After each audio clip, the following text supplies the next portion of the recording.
Do you know what time it is? It's supernatural story time. And if you're easily scared, and even if you're not, there's only one thing left to do. Just turn off the lights, because these are stories that you listen to only in the dark. The Strangest Stories, Volume 3. Story number 1. We moved into a new house a few months ago. As we were in the process of purchasing the house, the renter who was living in it died unexpectedly of natural causes in his mid-40s. He died right in the middle of the living room. Shortly after we moved into the house, and almost immediately, our 2-year-old daughter started talking about the ghost that lived in our house. Now, let's be real here. She is 2, and 2-year-olds are very impressionable.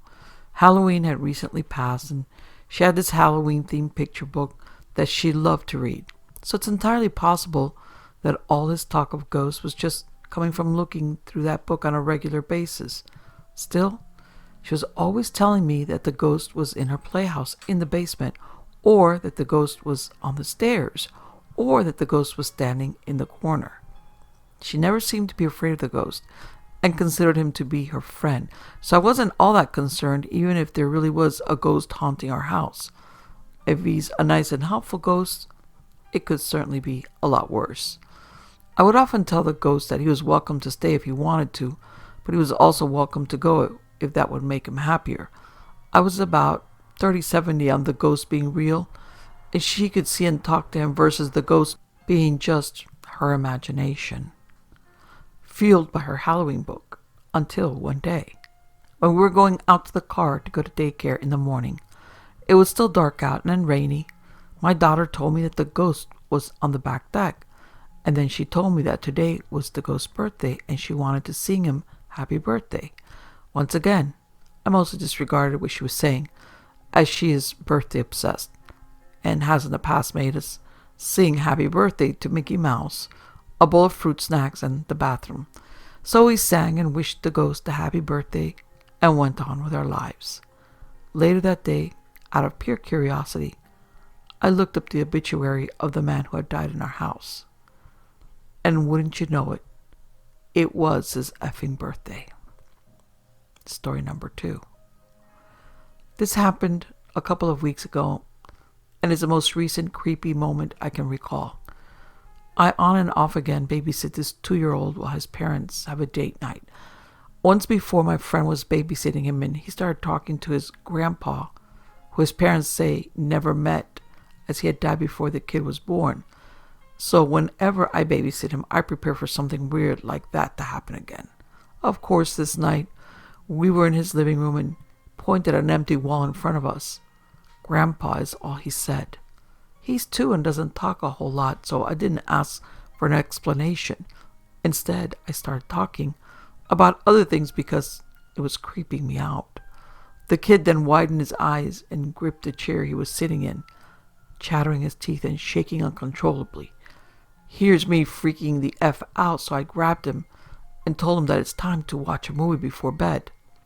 Later that night, I was about to take him upstairs when I noticed the door was unlocked. I locked it and turned a knob, shaking the door to reaffirm that it was locked. I do this without fail to every door I lock. It's a dumb quirk.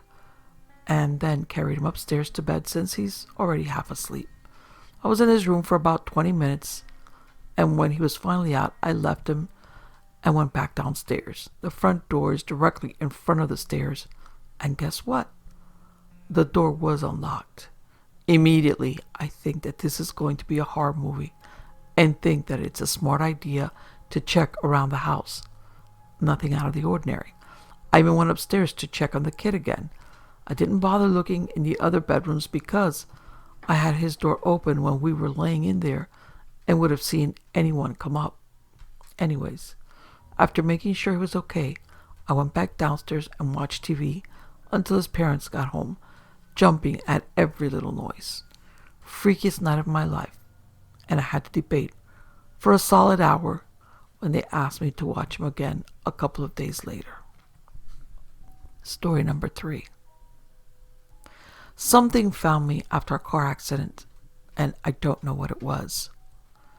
During our drive home from a family trip, our car hit black ice on a curve that sent us rolling. That day I didn't wear my seatbelt, and I was ejected out of the car by breaking through my window, using my face as a ram. From my perspective, 1 second I'm in the car, and next thing I know I'm laying in some bushes. I tried getting up, but I was stopped by an intense pain in my shoulder. I had broken my collarbone. Honestly, I don't know if I passed out or just went to sleep, but at this point I lost consciousness. After an unknown amount of time, through my closed eyes, I saw a flash of light shine over me. It was about 3 a.m. My dad found me, lifted me to my feet with ease, and pushed me towards where the totaled car and my family was. A distinct detail I remember about this moment is how firm his hands were. The unexplainable part, after talking to my brother, I realized something. My dad never actually went looking for me. My mom was badly damaged, and no one had any idea what happened to me. They actually assumed the worst and thought I was dead under the car. We didn't even have a flashlight. I don't know who or what found me lying there, but something did. I distinctly remembered the light shining over me before firm, strong hands lifted me up like I was paper. Before talking about it, I always just assumed it had been my dad. My collarbone healed, so it just protrudes a bit. It stuck as a permanent reminder of that day. Next story. So there's this old bridge in my town that supposedly is haunted by a young girl who drowned in the river beneath it.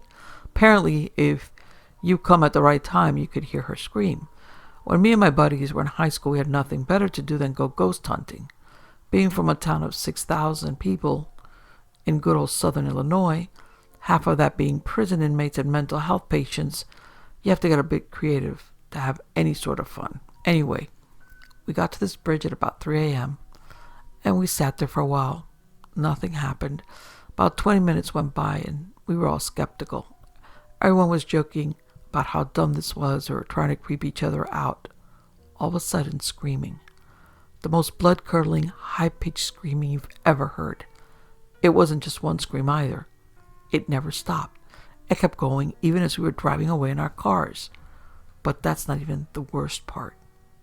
Me and one of my buddies hightailed it back to the car as soon as we heard the initial scream, because you had to walk a bit downhill to get underneath the bridge. Halfway back, we both go from sprinting to a dead stop at the exact same moment. I never asked him what he saw because I saw it for myself. It was a girl running on all fours into the woods. I don't talk about this much because it gives me chills just thinking about it, and nobody ever takes me seriously. Next story. My mother-in-law was a very funny and cool woman. She and my wife were really close, and sadly she passed away when our son was about 4 months old. Fast forward a few years, we lived in an old 1930s era craftsman house in Pasadena, California. Our son was about 3 years old. I was giving him a bath one night, and he started looking over my shoulder, not at random stuff, but at something. A moment passed, and he asked me why Grandma calls Mommy a funny name. Long pause. I asked him what he meant, thinking he was talking about my mom. He then said, "Why does Grandma call Mommy?" My mother-in-law's nickname for my wife. I was really set back by this. My wife and I never used a nickname. It was just what her mom called her since she was a baby. I asked him where he heard that, and his reply, "The farmer told me." I asked him who the farmer was, and he replied, "His friend." I told my wife this story later, and she, of course, was reduced to tears over the whole nickname thing. We both knew there is no way for him to know this, and we just kind of marveled at it. Fast forward to the next weekend, and my son is playing in his room. My wife is at work, and I'm at home. I heard him start to talk like he's having a conversation. He's saying things like, "Yes, no, I don't know that." Then some laughing. I went into his room and asked him what was going on, and he said playing. I asked him with who, and he said the farmer. At this point, I'm already thinking about the effing Exorcist movie and Captain Howdy. It's a little unsettling, and I asked him where the farmer is. He said he left when I came in. What the F? So my wife gets home and I tell her this, and now she's just as weirded out as I am. We had no idea what to do and figure if it happens again, we'll do something. A few days later, in the middle of the night, we both overheard our son saying the following: Grandma says you and I can't be friends anymore. My wife and I went to check on him, both of us a little freaked. He's just sitting up in bed. I asked if he's okay, and he said yes. Grandma said that I can't play with a farmer anymore. He never once mentioned the farmer again. Not ever. He's 13 years old now and doesn't remember any of it. We do, though. Next story. When my brother and I were around 4 or 5 years old, we lived in a house that was about 100 years old. One day we were walking up the stairs and we saw a tall man in a black coat and top hat walk into the living room, which was to the left of the bottom of the stairs. A bit freaked out, we thought our dad was pranking us, so we called out for him. Shit. Both parents came out of the kitchen, opposite side of the stairs, and isolated from the living room. I hadn't thought about it for a long time, and we never spoke about it. Then about a month ago, my daughter asked if I believed in ghosts, so I told her the story. Literally seconds later, my phone beeped. It was my brother saying, I was just talking to my wife about paranormal stuff. Do you remember the guy in the top hat? Next story. Okay, this is my go-to scary story that happened to me. When I was about 10 or 11 years old, I stayed up sort of late. When I got to bed, I was still feeling restless. I pulled all of my blankets around me and tucked myself in against the wall. My twin bed was flush with the wall. I was in bed, awake for probably an hour, when I started hearing a rather unsettling noise, muffled crying. I focused on it, hoping it was my imagination, or I was asleep. After a few minutes, I needed to see what it was. I turned around in bed to see a woman in a dress standing at the far side of my room, crying into her hands. Her hair was matted and her clothes tattered. She was about 7 or 8 feet tall, crammed under the ceiling. After a few seconds, she looked up at me and screamed, but it sounded like it was coming from far away. She made eye contact with me, turned around, and walked through the wall. I stayed awake that night. Next story. When I was maybe 6 or 7, I was staying the night at my grandparents' house. I was on the couch trying to sleep when I heard whispering. They had a painting of my aunt hanging on the wall in the living room, and it was talking to me. Nothing creepy, though. It was talking the way my aunt would talk to me, asking me if I was behaving in typical aunt talk. She told me to wake my grandfather up because she needed to talk to him. I did, and when he realized she wasn't there, he began scolding me. In between threats and insults, he noticed someone moving outside the window. He grabbed his pistol and told me to stay in the room with my grandmother. A minute or two later, we heard a gunshot. Turned out there was a prison for young adults about 20 miles from where they lived. 3 of them killed the guard and escaped. They were sizing the house up to take his truck and whatever they could, but he saw them first. Ended up shooting one of them in the shoulder. I have no idea what the effing picture was talking to me about. They've never experienced ghosts before or since. Next story. I live in the north of Switzerland. We have a lot of old military bunkers from the Second World War. When I was 7 or 8 years old, 3 friends of mine and I were out to explore one of these bunkers. Was built on a hillside inside a small forest. The main door was jammed, so we had to break it up. We found a big log nearby and used it as a battering ram. After many tries, the door wouldn't budge, but there was a peephole. It was about 4 inches in diameter. We opened it and illuminated the dark inside. There was a long, ruined, and dark hallway with rooms on the left and the right side. We couldn't see the end of the hallway. It was just too long. Every one of us wanted to catch a glimpse of the inside when one of my friends said, "There's a small light at the end of the hallway." This light was not there when I watched through the peephole, so I pushed him away and took a second look. What I saw gave me a shiver. There was not a small light. It looked more like a flashlight pointed directly towards me, and behind it was a silhouette of a person. I walked a few steps back and said, "There's someone in there." At the same moment, someone or something knocked on the door from the inside of the bunker.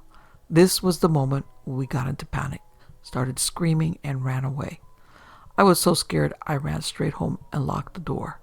On the next day in school, my friends and I talked about the event. We came to the explanation that probably some older kids had played a prank on us. 1 week later, we went to the same bunker again. But as we saw, the welded connection that should keep the door locked was rusty and not broken, and we just left without saying a word to each other. It was impossible for someone to open this door before us, and this was the only entrance. I still live in the same region. Standing in front of this door again was not very comfortable. The story happened 20 years ago, but it still looks the same. Next story. I have 4 little cousins who never got to meet my grandfather. He passed before they were born. One morning, they ran downstairs for breakfast as they usually did. As my uncle was getting their food ready, one pointed to the fridge and said, "That's him." My uncle, not thinking much of it, said, "Who?" and looked over.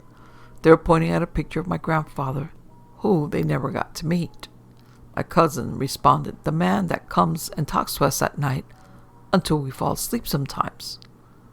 Not horrifying, but still kind of eerie. Next story. My friend and I time traveled, or that is the easiest explanation. We were in high school and he was taking my bus back to my house with me. We got home around 2:45 and my mother got home around 3 p.m. We decided to go hiking before my mother could say no, so we left a note on the counter and took off. We took our usual route up the backyard hill, making sure to avoid the crazy people that resided in makeshift homes up there. Climbed some trees for a while, explored a section of the car graveyard we hadn't checked out before, and other typical teenage exploring type stuff. We took a break near the top of the mountain. It was unusually beautiful that day, incredibly green, and there were seriously visible light beams shining down through the canopy. Like seriously pretty stuff. So of course, I started running around through the light and decided we should probably start getting back, because my mother was probably going to be pissed if we missed dinner. On the way back, we stumbled into a pond we had never encountered before. It was small and had a single wooden boat on it. There were also a few teepees around the pond.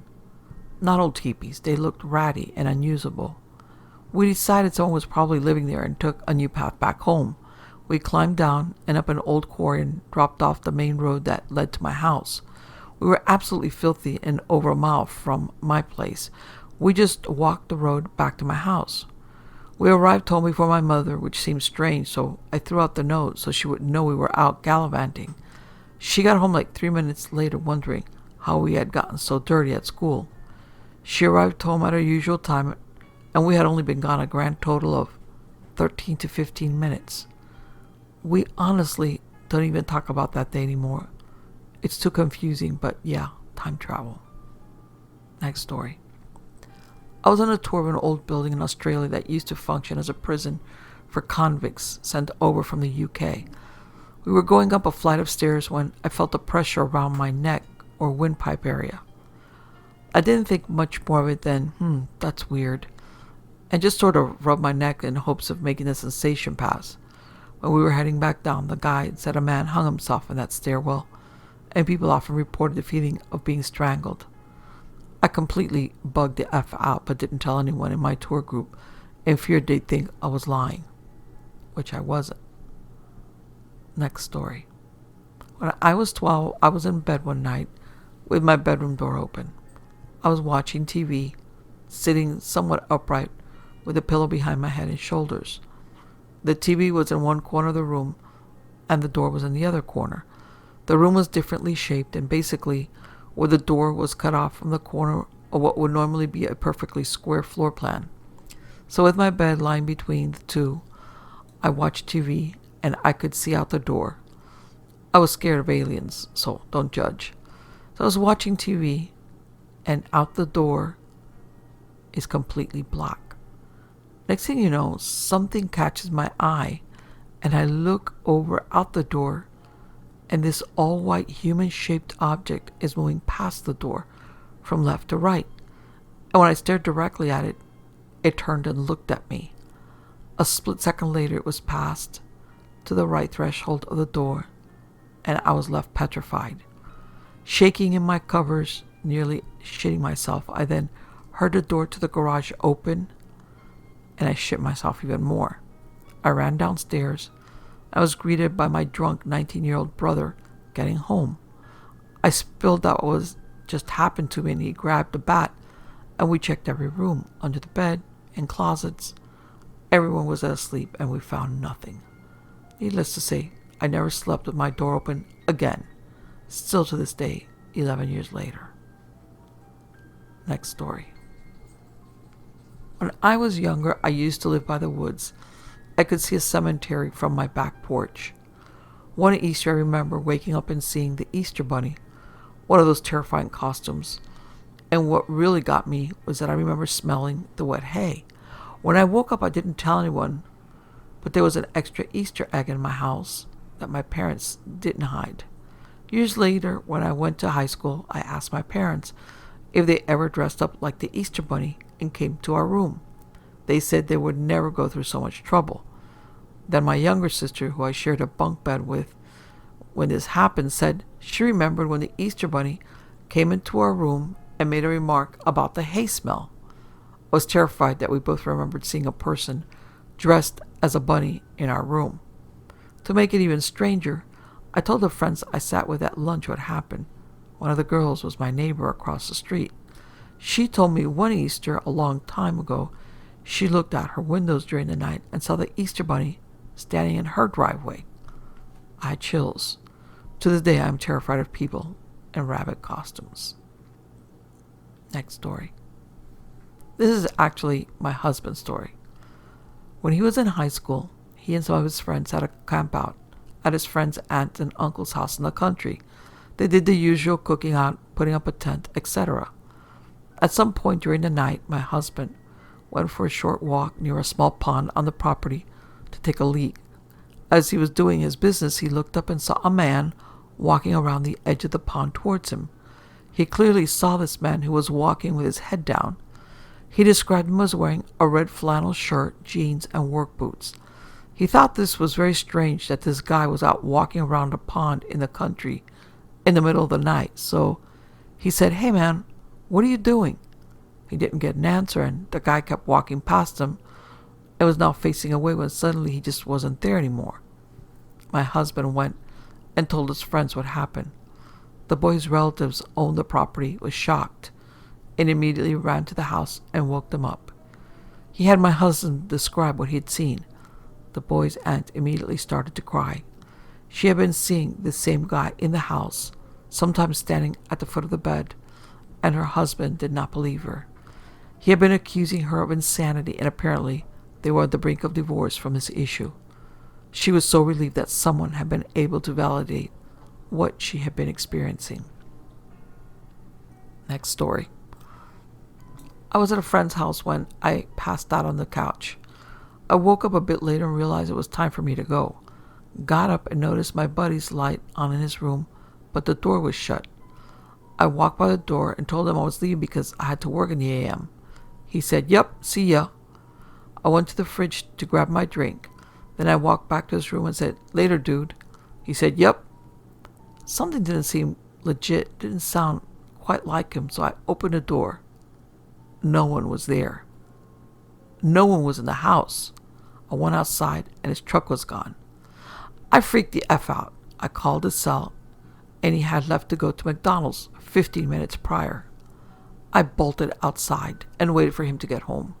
He told me the kid that used to live there years ago hung himself in the attic, and ever since he lived there he had noticed strange things and voices. This was confirmed by the neighbor, the kid's older brother. After that, just about anyone who goes over there has a weird experience. My buddy has dealt with it for years. When it gets weird, he yells out, "Leave me alone!" And he says the weird vibes stop for a bit, but they always come back. Next story. Many years ago, As a 14-year-old staying overnight at a friend's house with 3 other friends of similar ages, we'd all grown up together except one who was a cousin of the kid who lived there, and we'd never met him before. His older sister, 16 at the time, was the babysitter while the parents were out for the evening. She decided to unearth a Ouija board from a cupboard somewhere and thought it would be a laugh to scare us shitless. This was back in the days when you could buy Ouija boards as a board game from your local toy store. So we all gathered around, and she started off with a kind of yes or no lie detector, directing questions to each of us in turn. Cue nervous giggles, but also a feeling of unease, as we all began to feel like this was awesomely amazing, like some kind of secret that we'd all been unaware of before. Then things get really strange. When the sister asked out loud that if anybody is here, please show yourself. A pause of a few seconds, and then a framed picture fell off the wall and onto the floor. Naturally, we all freaked the F out. She calmed us all down and insisted we go back to the board because we have to help whoever knocked the picture down. Ashen-faced and our hearts pounding, we started asking questions. And I should also add, the pointer was moving smoothly and rapidly in a completely different manner than before. Are you in the room? Pointer said yes. Are you a man? Pointer said no. Do you need help? Pointer said no. What's your name? Pointer spelled out S-A-R-A-H, Sarah. Tell us a secret, we asked. Pointer spells out flip a coin. So we did. Someone left the table and got a 10-cent piece from out of the loose change jar in the kitchen. This was in the days when 10-cent pieces were big and chunky. The coin went spinning high up into the air, and as we watched it come down, it stopped spinning and serenely falls edge down to land on the table. When I say land, it didn't bounce, it didn't rock, it just came down and met the table, perfectly balanced on its edge, as if someone had reached out and gently placed it there. Breaking the silence, the pointer started moving again. Seemingly random letters, we soon realized they were initials, including middle names. Family tradition for my friend and his sister was to have 3 middle names, something not all of us knew. Aside from the brother and the cousin, no one else would have known the older sister's full name, and we'd met the cousin for the first time that night. Somehow, every person present had their initials correctly spelled out to them. Pointer paused and then spelled out 3 last words. Children, stop now. It took me many, many weeks to be able to sleep properly. No one told their parents, and over the years it became our collective shared secret. Couldn't rationalize it then, still can't rationalize it today. Next story. I used to work at a place which required it to be manned 24 hours a day. Reason being is that I handled sensitive documents and files, and if somebody needed this information in the middle of the night, I would have to fetch it for them or confirm that I had it. Anyway, security is kind of tight, bars on the windows, multiple locked doors to get to where I am. They would give me work to do during the night, but underestimated how quickly I could get it done. So like most nights, I finished my work in about 30 to 45 minutes and pulled out my phone and played games. There was nobody else in the building at night. So now it was getting to be the last third of my shift when all of a sudden I heard a door close. I looked at the security camera and I saw someone walking down a hall towards my room. At first I thought it was just somebody that came in ridiculously early, so I turned around and waited for them to come in. But nobody came in, and then the hairs started rising on my back. Now, this isn't a really big building, so I figured I'd find the guy wherever he is and start checking offices and storage rooms, but I came up empty-handed. However, I did see that a fire door had shut. I went to try and rewind the camera, but the digital recording is password protected, and I didn't know the password. Anyway, the whole thing freaked me out. The way the person was walking down the hallway like a determined walk right to where I was. So I sat with my spine tingling for the last couple of hours until my shift ended, and finally people started coming in. My replacement showed up, and I told her what I saw, and at this point I figured I must have imagined the whole thing. I was told to go home, and the manager and the girl who replaced me would look over the camera. After getting home, I called my manager and asked what was on the camera. So they said that the video showed the fire door closing, but then the video froze for about an hour. The next thing it recorded was me reopening the door. Next story. I played with the Ouija board in college. I was not on it when it started spelling out "fuck Mary" over and over. Someone on the board asked, "Marry who?" The board then spelled virgin. The person asked why. It then said, "because she watches him." The person asked who. The piece then slid off the table toward me and landed at my feet. I had not told anyone in that room about my religious background, and I was living a life quite contrary to my upbringing. I noped out of there right then. When I went to get in my car, long blades of grass were lining all of my windows, wedged in between the weather stripping and the glass. I wasn't in there long enough for someone to have been that precise on all 4 windows. Next story. I lived in some pretty unsettling places. One of the events that stuck with me the most is probably this. I woke up one morning and, as usual, I walked to the mirror to brush the teeth and fix the hair. Now, I'm in a relatively small place with a balcony and the sink in the same room without openable windows. I looked in the mirror and I saw one of my plants moving like there was a wind blowing against it. I turned around and walked over to the plant. That it's right next to the door, and I checked if the balcony door was closed, and it was. For some reason, while walking back to the mirror, my eye fell on one of the pens lying on my desk. When I arrived at the mirror, the first thing I noticed were all these pen markings on my face. My heart stopped, and goosebumps everywhere. I cleaned up and fled the room. When I came back, the door to the balcony was open. Needless to say, I didn't enjoy being there for quite some time after that. Next story. My mom had a seizure in her sleep. She's epileptic. She got wrapped up in her blankets and suffocated herself. Paramedics were able to get her breathing again and loaded her into an ambulance. This was very early in the morning, like 4:30 a.m. I was tasked with calling family to tell them my mother was in the hospital. The first and most important phone call I had to make was to my grandmother, her mother. Before I had a chance to grab the phone and call, the phone rang. It was my grandmother calling. This would have been about 5:30 in the morning, but about 2:30 in the morning in her time zone. She wanted to tell us that she'd seen my mother bathed in golden light and claimed they talked and that she was dead, but headed to a better place now. At this point, I didn't know my mother was going to die. My father was at the hospital with her and didn't know she was going to die yet. The doctors didn't know she was brain dead yet, but somehow my grandmother knew and contacted me. Incredibly spooky. Next story. My friends and I were visiting a graveyard a couple of blocks away from my home on Halloween, because why not? There's a building that restaurants have been going in and out of for years, and none seem to stay open for long. The graveyard is basically this place's backyard. On that night, for some reason, the lights were on in the building, and there was a lady in a pink dress standing in the window just staring at us. There was no restaurant open in there at that time.